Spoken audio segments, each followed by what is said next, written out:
Porém, respondendo Pedro e os apóstolos disseram: mais importa obedecer a Deus do que aos homens. Um dos testemunhos mais nobres que já aconteceu em prol da Reforma Protestante foi o protesto que os príncipes cristãos da Alemanha fizeram na Dieta de Spira em 1529.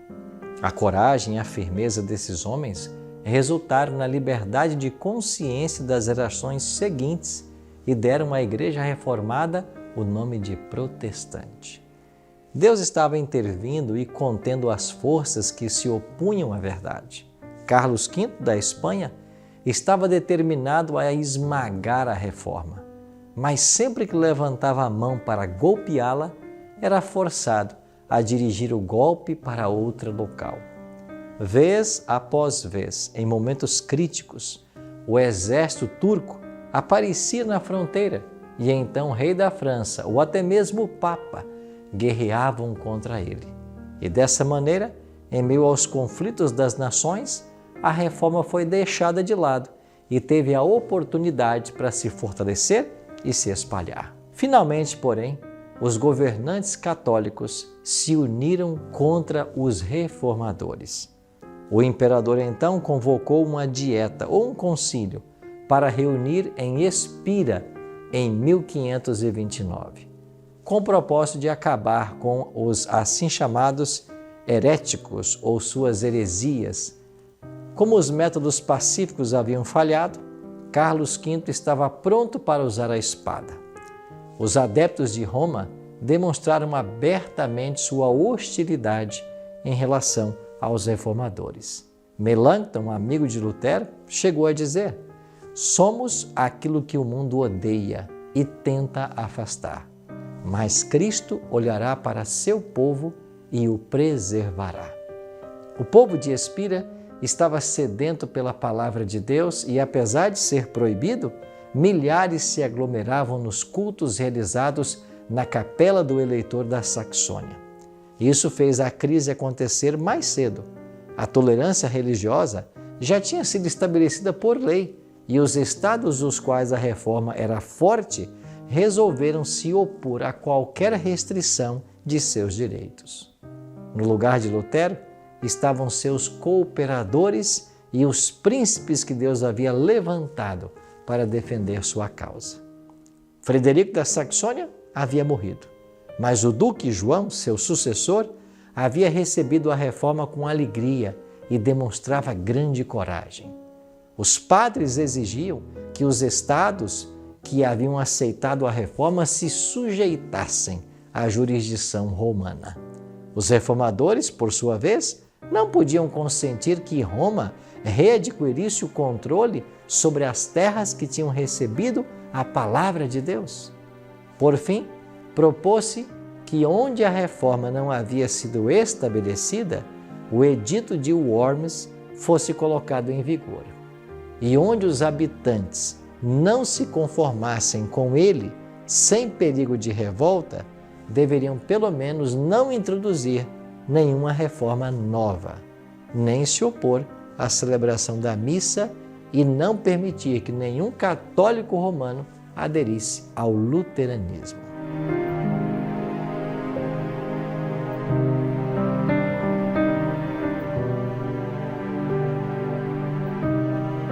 Essa medida foi aprovada no concílio para a grande satisfação dos padres e oficiais da Igreja.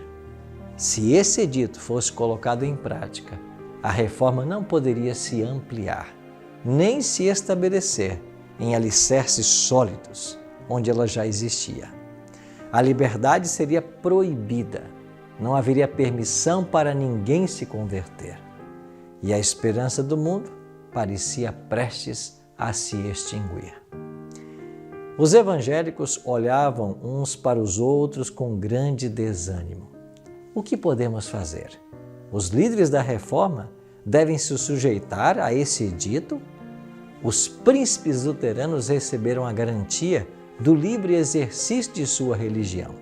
O mesmo privilégio foi estendido a todos os seus súditos que haviam aceitado os pontos de vista reformados antes da aprovação do edito. Isso deveria então satisfazê-los?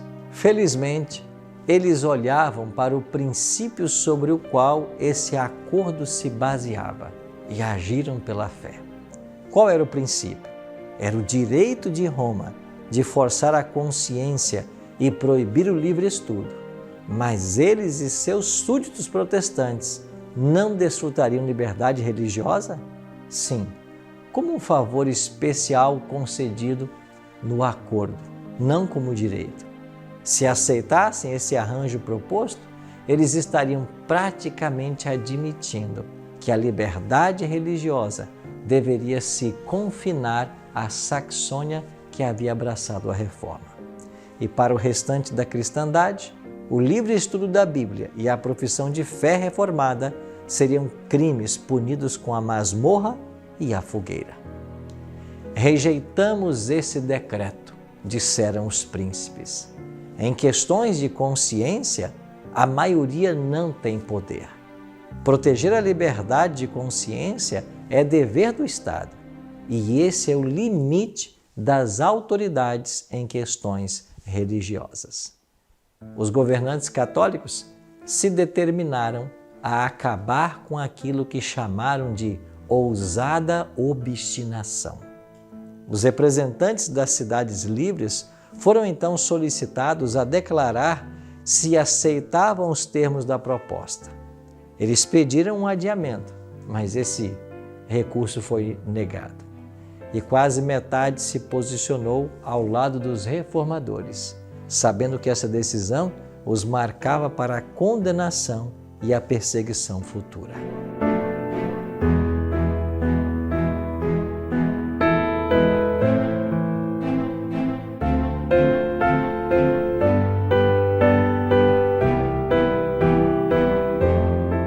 O rei Fernando, representante do imperador, tentou a arte da persuasão.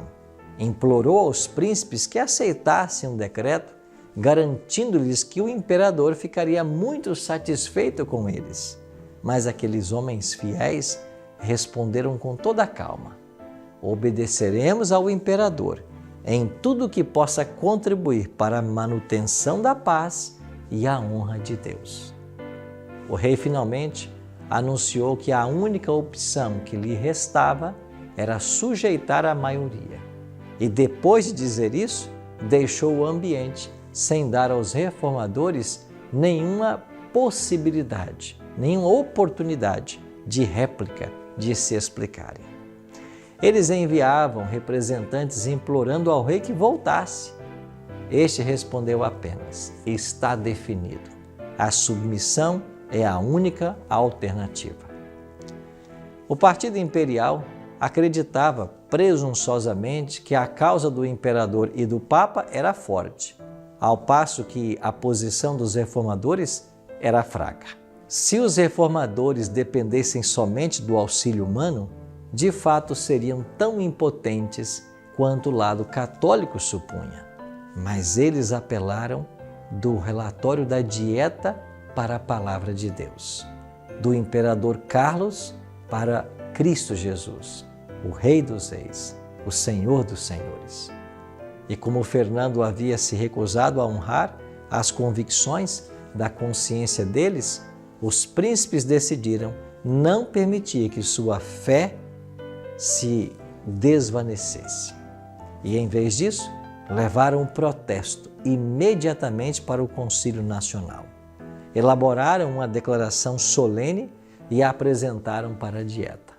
Protestamos por meio dessas palavras, disseram os príncipes, que para nós e para nosso povo nem consentiremos nem aceitaremos de maneira nenhuma o decreto proposto em tudo aquilo que é contrário a Deus, à sua santa palavra e ao direito de nossa consciência e à salvação de alma. Por esse motivo, rejeitamos o jugo que nos é imposto. Ao mesmo tempo, esperamos que Sua Majestade Imperial se comporte em relação a nós como um príncipe cristão, que ama a Deus acima de todas as coisas.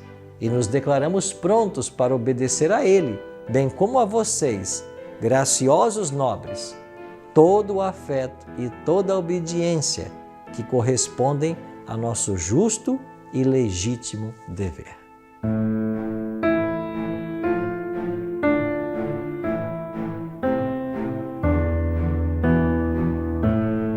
A maioria ficou espantada e alarmada pela ousadia dos protestantes. Dissensão, guerra, derramamento de sangue agora pareciam inevitáveis.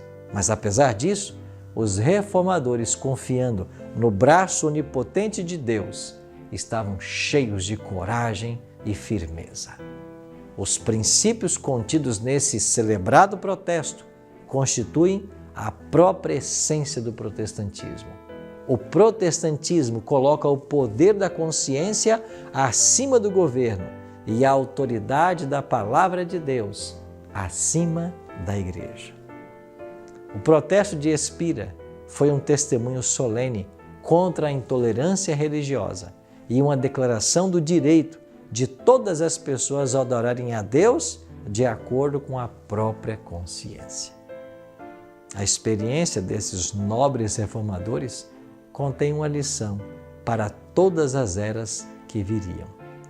Satanás continua se opondo às Escrituras como guia para a vida. As pessoas de nosso tempo necessitam retornar ao grande princípio protestante, a Bíblia, e a Bíblia somente como regra de fé e do dever. O rei Fernando negou uma audiência aos príncipes evangélicos, mas a fim de silenciar os dissidentes ou as dissensões que estavam perturbando o império, no ano seguinte ao protesto de Espira, Carlos V convocou uma dieta lá na cidade de Augsburgo. Ele anunciou que tinha a intenção de presidi-la pessoalmente e convocou os líderes protestantes. Os conselheiros do eleitor da Saxônia insistiram para que ele não comparecesse à dieta. Não é o mesmo que arriscar tudo se fechar dentro dos muros de uma cidade com um inimigo poderoso? Mas outros declararam nobremente que os príncipes tão somente se portem com coragem e a causa de Deus será salva. Deus é fiel. Ele não nos abandonará, disse Lutero. O eleitor então começou a jornada para Augsburgo. Muitos prosseguiram com um rosto triste e o coração perturbado. Mas Lutero, que o acompanhou até Coburgo, reviveu sua fé cantando o hino que escreveu naquela viagem. Castelo forte é nosso Deus.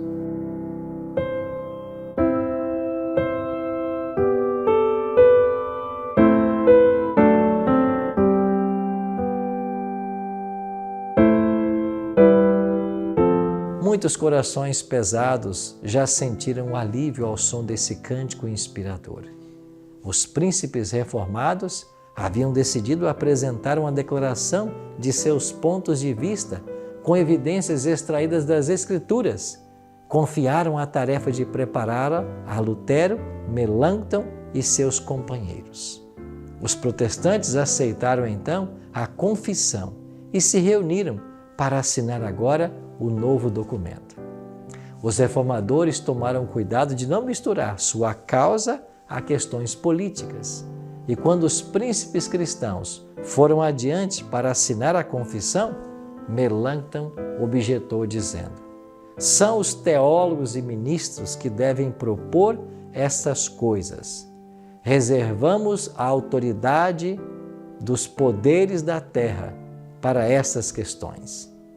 João da Saxônia respondeu: Deus não permita que me excluas. Estou resolvido a fazer o que é direito, sem me incomodar com minha coroa. Quero confessar o Senhor, meu chapéu eleitoral, o meu arminho não me são tão preciosos quanto a cruz de Jesus Cristo. Chegou o momento designado. Carlos V, cercado pelos eleitores e príncipes, separou o tempo para ouvir os reformadores protestantes. Naquela elevada assembleia formal, os reformadores apresentaram com clareza as verdades do Evangelho e apontaram os erros da Igreja Católica. A ocasião foi chamada de o maior dia da Reforma e um dos mais grandiosos da história do cristianismo e da humanidade. Lutero havia se apresentado sozinho em Worms, mas naquele momento, em seu lugar, estavam os príncipes mais poderosos do império.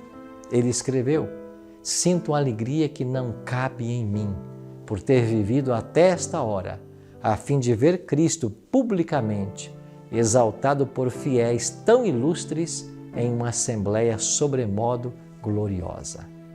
Aquilo que o imperador havia proibido que se pregasse no púlpito foi proclamado no palácio. E o que muitos consideravam inapropriado, até mesmo para os servos ouvirem, foi escutado pelos mestres e senhores do império. Príncipes eram os pregadores e o sermão foi a verdade de Deus. De onde vinha o poder de Lutero? Da oração. Em Augsburg, Lutero não passava um dia sem dedicar, no mínimo, 3 horas à oração. Na privacidade do seu quarto, ele era ouvido sempre derramando sua alma perante Deus, em palavras cheias de adoração, temor e esperança. Os reformadores protestantes edificaram sobre Cristo e as portas do inferno não conseguiram prevalecer contra eles. E assim, mais uma página da história do grande conflito entre o bem e o mal ficou passada. Em nosso próximo encontro, vamos ver os avanços da reforma na França. Até lá!